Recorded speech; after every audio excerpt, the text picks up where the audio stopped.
Good morning, I'm Stephanie Ramirez. Time right now, 4 o'clock on this Wednesday, July 22nd. Thank you for sharing your morning with us right here on Fox 5 and streaming on Fox Local. Here's what's happening today. Another round of storms could be heading our way after we saw heavy rain and thunderstorms across the DMV last night. Fox 5's Melanie Alwick is live with the aftermath while Taylor tracks your out-the-door forecast. Plus, a major vote is happening today that could decide the future of D.C.'s money. We're breaking down the controversial bill that may strip the district council of making its own tax laws.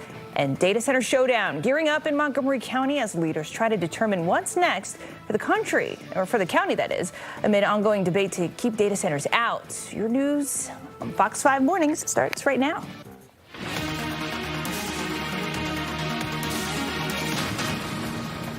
And good Wednesday morning to you. Boy, Taylor, the storms rolling through last night were really loud. They were really loud. We got some heavy downpours with them, producing some flooding in some spots as well. So fortunately, it looks like that elevated severe weather risk has come to an end, but we could see maybe a couple of pop-up storms once you go throughout today as well. I know it won't be nearly as bad as what we just got through. So let's take a live look at radar. You can see that heavy rain still impacting the lower eastern shore right there at the beaches, but everywhere else we're getting a nice break from the activity we saw. We could still see a pop-up storm at any point in time this morning, possibly into the afternoon, but it looks much more limited compared to yesterday. Still going to be humid out there for today, but we're going to have some nice weather arrive here shortly, so we'll have much more on that 7-day coming up in a couple of minutes. Stephanie? Thanks, Taylor. All right, getting more into that weather. A bridge in Montgomery County partially collapsed due to last night's heavy rainfall and flooding. The bridge is closed this morning. Let's get out to Fox 5's Melanie Alwick in Gaithersburg with the very latest. Good morning, Mel. What's it look like there?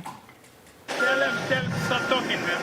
Hey, good morning, guys. Yeah, so we're just kind of stepping out of the way here because one of the problems that we're seeing is that there's traffic that's coming here, right, and they're not seeing that the road is closed. They're coming down here way too fast. So we had to step out of the way just for safety for a minute. But here's the issue. We're at Woodfield Road. It is a major cut through here in Upper Montgomery County at Exodus Drive. And now you're looking down the road there. We're up a little elevated here, and you can see just down there, this is a little stream area. Montgomery County Fire and Rescue were the first ones to notice that there was an issue here. They say that there was certainly some buckling of the road. They noticed the issue shortly after torrential downpours. And if you were anywhere in Montgomery County or even our area, you know that the skies were darkening just before 6 p.m. as those strong storms swept in. And from then until 9 p.m., at least here in the Gaithersburg area, rain gauges show about 1.5 inches of rain fell, causing some localized flash flooding. So again, Montgomery County Fire and Rescue say there's some buckling of the road surface,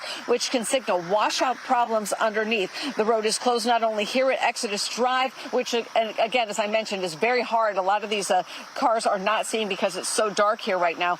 It's also closed up at Brink Road. That's another one of the major intersections here that also just moves into Woodfield Road. We know the State Highway Administration, they're responsible for this. Woodfield Road is Route 124. It's a state road, and so they're going to have to come out a little bit later today as the sun comes up, do some inspections and figure out if this road is going to be safe enough to reopen or if they're going to have to close it for some emergency repairs.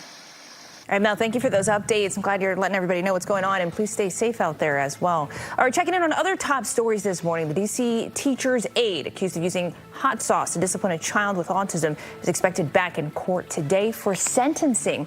Back in March, Imani Davis pled guilty to putting hot sauce in a 9-year-old's mouth last September at a Southeast elementary school. The teacher's aide, ordered by a judge to serve community service.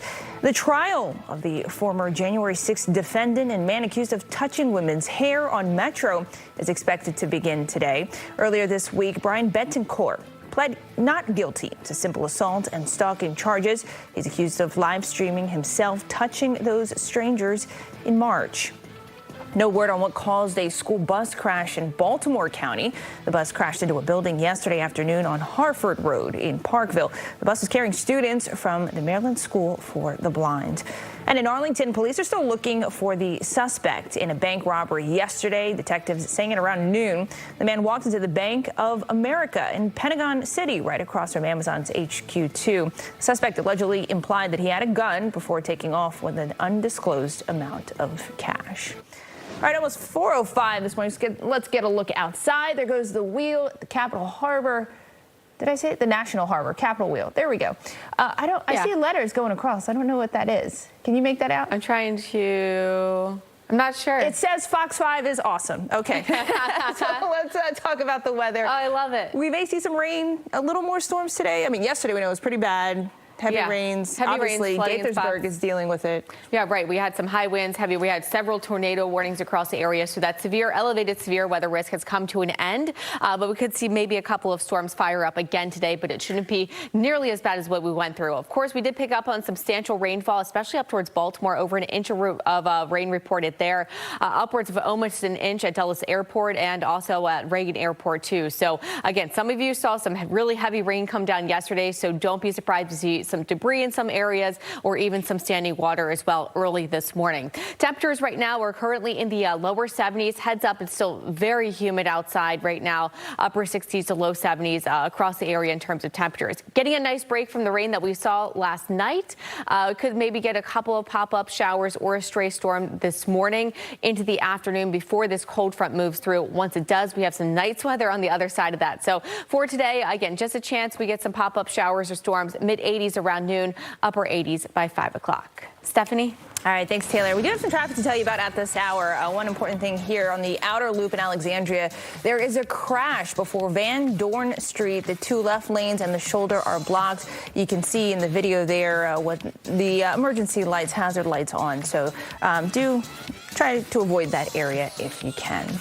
All right, 4:06 right now, turning to the war with Iran, where for the 11th straight night, the U.S. has issued a barrage of strikes against Tehran, both countries battling for control over the Strait of Hormuz amid a collapsed interim ceasefire deal. According to U.S. Central Command, the targets struck include aircraft hangars and storage facilities. Meantime, Iran is continuing its retaliatory strikes against U.S. allies in Bahrain and Kuwait. The Pentagon says that they have identified now the third U.S. service member missing in action following an attack at a base in Jordan on Friday. This 28-year-old Sergeant Angel S. Rampsad of New York has been identified as the soldier killed in that attack by Iranian ballistic missiles. The confirmation of his death brings the toll to now 18 U.S. service members killed in the war since its start. On Monday, the Pentagon identified First Lieutenant Tyler James Freehan of Hawaii and Private Isabella Gonzalez of Texas as the two other soldiers killed in the attack in Jordan. We'll be hitting that area pretty soon, and very heavily. They want to desperately meet, and until they're ready to meet in a meaningful way, we have no interest. President Donald Trump considering an all-out return to war with Iran after the recent deaths of now 4 U.S. service members. This time the president says nuclear sites will be the target. That announcement coming after diplomatic talks at the White House between Iran's interior minister and Pakistani mediators. President Trump also approved a nuclear cooperation agreement with Saudi Arabia that could allow the nation to enrich uranium for a civilian nuclear program. This is according to the AP. The 30-year deal. The 30-year deal expected to be announced this week would involve U.S. companies helping develop Saudi nuclear facilities. The agreement, which is expected to head to Congress for review, is also expected to face bipartisan scrutiny. The Trump administration is moving to roll back a 60-year-old requirement that works to prevent workplace discrimination. Yesterday, the Equal Employment Opportunity Commission voted to stop requiring tens of thousands of employers to report the race and gender breakdown of their workforce each year. Supporters say the reports promote race-based decision-making and create extra red tape for businesses. Critics say the data is a key tool for spotting discrimination, and the move could make it harder to enforce federal civil laws. An active duty soldier hit by a stray bullet near the White House back in May is suing the Secret Service. Benjamin Del Real, his father and sister were taking a photo by the White House back on May 23rd when a gunman opened fire and the Secret Service shot back. Del Real suffered serious injuries, leading to extensive surgery. What I am familiar with is the recovery process, and that's been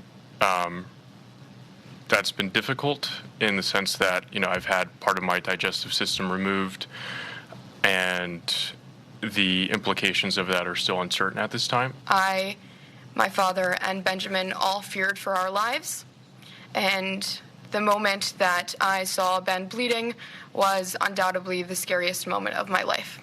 Debrayel's lawyer says there was inadequate protection for himself and other bystanders. He's now seeking $25 million. 410 right now, still ahead. Details on an important vote happening today in Congress that could strip D.C. of its right to make its own tax laws. Plus, a feud between neighbors lands one elderly couple behind bars. Well, police are saying led to that fight. But first, Taylor? All right, severe weather threat is over, at least for right now, but we could see additional storms fire back up today. It's going to be a humid one, too. I'll let you know when we'll finally get some relief in sight coming up after the break.